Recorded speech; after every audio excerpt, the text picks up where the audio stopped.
Afghanistan, Nick Cater, we've seen already that there's been a Taliban resurgence as troops leave Afghanistan. President Joe Biden addressed that this week. After 20 years, $1 trillion spent training and equipping hundreds of thousands of Afghan national security and defense forces. 2,448 Americans killed, 20,722 more wounded, and untold thousands coming home with unseen trauma to their mental health. I will not send another generation of Americans to war in Afghanistan with no reasonable expectation of achieving a different outcome. And he was speaking there about the US withdrawal. The Australian government today confirmed that we now no longer have troops in Afghanistan.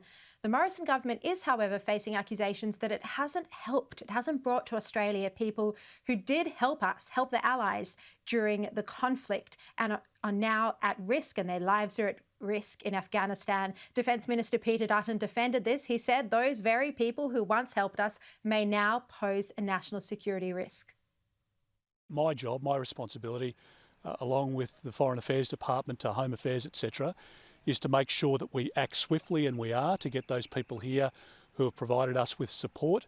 And that's exactly what people like John Howard and others are arguing for.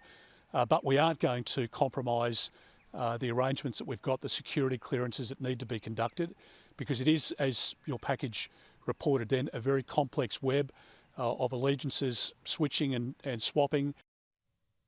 Aaron, was a Taliban resurgence anticipated, do you think, by American and Australian governments when the decision was made to withdraw? Sharri, blind Freddie knew this was going to happen. The US intelligence agencies were all over it. They were talking about a possible 6-month lifespan for the regime in Kabul, which we expended 32 Australian lives defending. The districts are falling by the day. It seems that a lot, perhaps even most of the countryside has fallen to the Taliban, including areas around Uruzgan province where Australians were fighting. Last report I heard was Taliban were surrounding Tarin Kowt, which was the major Australian base in the south. So, well, look, we seem to have royal commissions at the drop of a hat in Australia.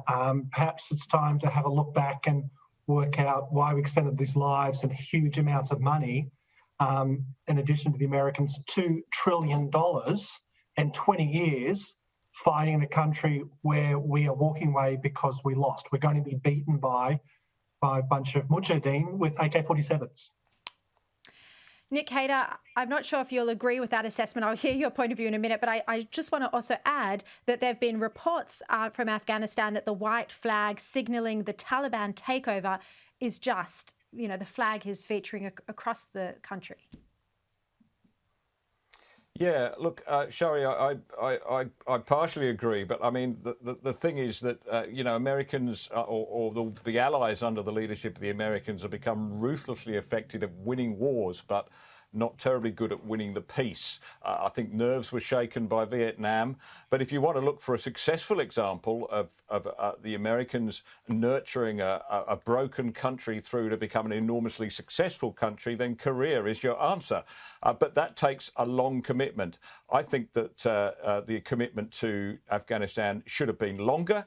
We should have been prepared to dig in for probably another 20 years if that's what it took. I mean, once you've done the initial stages, then after that it is affordable. It is affordable if you want to nurture a country through to become a functioning democracy in the modern world.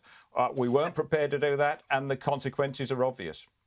And the problem is, at the moment, a resurgent Taliban hasn't posed an immediate threat, but Aaron, we could end up in a similar situation all over again.